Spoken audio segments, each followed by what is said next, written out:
Agora notícias atualizadas de hoje, com os melhores comentaristas e setoristas do Corinthians. Vamos embora falar muito do Esporte Clube Corinthians Paulista, no clássico do próximo domingo, às 18h30, na Neoquímica Arena, em jogo válido pela semifinal do Campeonato Paulista. Andileri vai ter a primeira oportunidade como titular do Corinthians, tá? O Ramon não está satisfeito com o Hugo, não está satisfeito com o Bidu, foi por isso que pediu o Andileri. E eu avisei na semana passada que o processo, né, de estreia do Andileri ia ser acelerado por conta da carência na posição e por conta da insatisfação no setor. Nessa partida, o Andileri ainda, né, pouco treinou com os titulares, mas o Ramon Dias, que ontem escalou 3 zagueiros sem treinar, meu amigo, né, a formação ali, Gustavo Henrique, João Pedro Tchoca e o Félix Torres nunca foi testada por ele nem em treino. Então, já que ele costuma fazer esse tipo de coisa, ele também vai fazer em relação ao Andileri, até porque já me contaram, o Andileri deve iniciar a partida contra o Santos como titular e também, né, tem que realmente estrear como titular. Cansou, não faz tempo que não jogava, vai cansar. No segundo tempo você troca, tá? É melhor do que você colocar o pior em campo e depois tentar colocar o melhor quando tudo já azedou. Eu penso assim. Então, se ele realmente colocar o Andileri como a gente, né, ouviu falar lá dentro do Corinthians, vai ser a melhor escolha para esse clássico contra o Santos. Deixa o like aqui e comenta quem você escalaria de início na lateral esquerda do Timão. Eu vou ler aqui depois, tá? Dedo no like, meu irmão. Vambora. Corinthians já perdeu, hein, velho? O atacante de 19 anos, né? O João Marcelo, atacante que pertencia ao Guarani. O Guarani oficializou a transferência do jogador para o Atlético Mineiro. Para contratar o jogador de 19 anos, o Clube Mineiro pagou a multa rescisória avaliada em 2.800.000 dólares. Euros? Não, 2.800.000 reais. E agora eu vou te falar uma coisa. O Guarani ficou com 10% do jogador. E agora que eu vou te falar uma coisa. O Corinthians barganhou essa multa aqui, por isso perdeu o jogador. Não estou falando que o João Marcelo ia salvar, né, a vida do Corinthians, mas é uma contratação. Se você paga aí 2.800.000 como o Atlético Mineiro pagou, se der errado, meu amigo, pelo menos você gastou pouco e tentou no jogador que fez 5 gols na Copinha e mais 4 gols no Campeonato Paulista, né, no time de cima. Inclusive um gol contra o Corinthians, mas não. O Corinthians demorou, enrolou, o Atlético Mineiro foi lá e pagou a multa e ficou com o jogador. Então, uma vergonha, né? A diretoria do Corinthians demora muito, foi por isso que contratou apenas só um jogador na janela de transferências, né? Porque o Corinthians podia pagar a multa, ficar com o atleta e depois, a partir do dia 10, né, inscrever, como ele jogou o Campeonato Paulista, vai ter, né, a partir do dia 10, por um mês, né, vai estar aberta a janela de transferências aqui no Brasil, né, nacional, para atletas que jogaram os estaduais. Então, o Corinthians perdeu o João Marcelo, porque a diretoria do Corinthians é assim, né, velho? Se der 2 tartarugas para eles cuidarem, né, perdem as 2. Deixa o like aqui e comenta sobre isso. Falando em diretoria, o que pensa a diretoria do Corinthians em relação a Ramon Dias? Se dependesse do Augusto Melo, se dependesse do Fabinho Soldado, o Ramon, né, fica no Corinthians, mesmo se o Corinthians foi eliminado no Campeonato Paulista e também, né, no jogo da Libertadores, caso não conquiste a virada, porque ainda não está terminado. Está feia a situação, mas nunca duvidem do Corinthians no jogo de volta contra o Barcelona de Guayaquil. Agora, olha só. Só que o Augusto está sentindo a pressão em relação ao Ramon Dias, tá? Conselheiros têm pressionado, torcidas uniformizadas têm pressionado, a torcida nas redes sociais tem pressionado, jogadores estão insatisfeitos com o Ramon, e uma fonte me disse o seguinte: Samir, é opinião de uma fonte, tá? Mas é uma fonte que conhece, está ali junto com o Augusto, aliado do Augusto. Samir, o Augusto não vai segurar se perder contra o Santos, ele não vai aguentar, tá? Então, assim, é a visão de pessoas que trabalham junto com o Augusto, estão ali ao redor dele, que me passaram isso. Se perder para o Santos, o Augusto não vai conseguir segurar na visão dessas pessoas, porque a vontade do Augusto e do Fabinho Soldado é segurarem o Ramon Dias, até porque eles são muito amigos todos ali. O Augusto, o Ramon, o Fabinho, principalmente com o Emiliano, tá? A amizade maior é até com o Emiliano.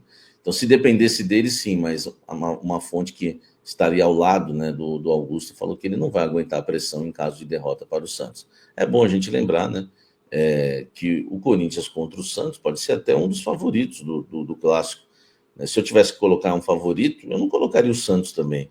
Mas, enfim, do jeito que está jogando o Corinthians, quem pode cravar que o Corinthians vai levar e vai fazer valer a vantagem de jogar com a sua torcida, né, na Neoquímica Arena, onde o Corinthians inflama mesmo, e a sua torcida muitas vezes põe a bola para dentro, né? Enfim, vamos aguardar. Mas uma coisa eu já posso garantir para vocês. Ramon Dias balança no cargo de treinador, tá? É que depois ele ganha do Santos, o Corinthians ganha do Santos, ou até vira na próxima quarta-feira, aí vem os oportunistas dizer que era mentira, informação. Não, antes do Palmeiras, se ele perde o derby para o Palmeiras no ano passado, em 2024, ele tinha caído. Foi aquela vitória contra o Palmeiras salvou o Ramon, e depois tudo mudou. Então ninguém mente, é que as pessoas são oportunistas e acabam, né, enfim, querendo denigrir a imagem de quem trabalha direito como a gente aqui. Hoje o Ramon balança, então ele vai balançando para o clássico contra o Santos. Né? Espero que ganhe, o Corinthians classifique, dê tudo certo, beleza, mas hoje ele balança, tá? Essa é a informação correta. E agora vem mais informação exclusiva, deixa o like aqui que eu vou falar como é que anda o ambiente no elenco corintiano. Houve treta entre Gustavo Henrique e Memphis Depay no vestiário do Corinthians lá no Equador. Houve cadeirada, né? Informação aí do blog do Paulinho, respeitando, né, a informação do colega, porque vocês não vão ver eu chamando ninguém de mentiroso. Enfim, tem que respeitar as pessoas que trabalham. Eu tenho uma informação um pouco diferente, tá? O que me falaram é que houve uma discussão ríspida, né? Eu conversei com os jogadores no elenco, que estavam no vestiário, e me falaram que houve aquela cobrança forte, mas que é considerada normal entre os atletas ainda, apesar de ser, né, uma cobrança forte. Houve ali uma discussão, sim, tá? Houve uma discussão, né, do Gustavo Henrique, o Memphis, tudo, mas eu não consegui confirmar a história da cadeirada. Né, o que eu consegui confirmar é que houve uma discussão, mas daquelas que faz parte, né, segundo ali os jogadores no elenco, né? Imagine, tomar 3-0 do Barcelona de Guayaquil e também não tiver uma discussão, né, não tiver uma cobrança, aí que seria normal, tá? Para quem acha, né, que a gente quer, às vezes, arrumar alguma intriga dentro. Não, nada a ver, eu acho que é o contrário. Se não tivesse cobrança dentro do vestiário, aí sim você poderia achar que a informação não faria sentido, mas eu não tenho informação da cadeirada, mas tenho informação que houve cobrança forte. Eu conversei com mais de 2, 3, 4 jogadores, né, do elenco, e eu senti, conversando com eles, que o elenco não anda bem não, tá? Não sei se dá pra gente cravar que o elenco tá rachado, mas o elenco corintiano não está falando a mesma língua.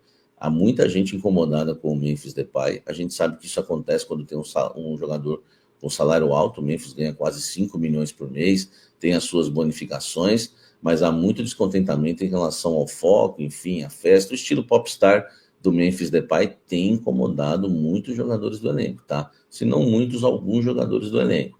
Hoje o que dá para entender é o seguinte: eu conversei com um jogador que falou assim para mim, ó, e eu falei, você não acha que tá tendo muita soberba no elenco? Aí um atleta falou assim para mim, ó, Samir, eu posso responder só por mim, entendeu? Dá para sentir, né, no elenco corintiano que tem jogador insatisfeito com outros atletas, tá? Isso conversando aí com 4 atletas do elenco, enfim, e também conversando com outros profissionais do clube do CT, o Ramon Dias perdeu o grupo, né?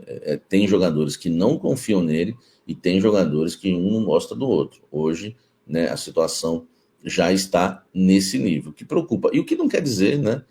Isso não quer dizer que o Corinthians vai ser eliminado na Libertadores e no Campeonato Paulista, né?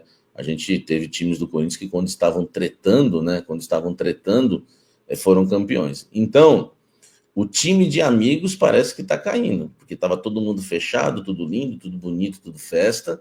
Parece, tá, que o resultado lá no Equador para o Barcelona balançou, para mim, o principal problema do Corinthians começou a dar uma ruída, que é o time de amigos.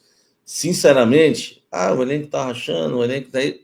Eu não sei o que é pior, ter um time de amigos que, né, fechadinho e acham que não podem ser cobrados e que está tudo bem, é festa aqui, é maravilha, parece que são ídolos, né? Não são ídolos de nada ali, né? Com exceção o Romero, que tem corintianos que o tratam como ídolo pelos títulos que já conquistou, os jogadores começaram em 2025 com esse salto alto. Sinceramente, essa cobrança aí pode ser até boa para a sequência da temporada. Tava muita festa, muito oba-oba, pouca cobrança e pouco futebol. Agora eu quero a sua opinião. O que você prefere? Time de amigos ou elenco rachado? Hein?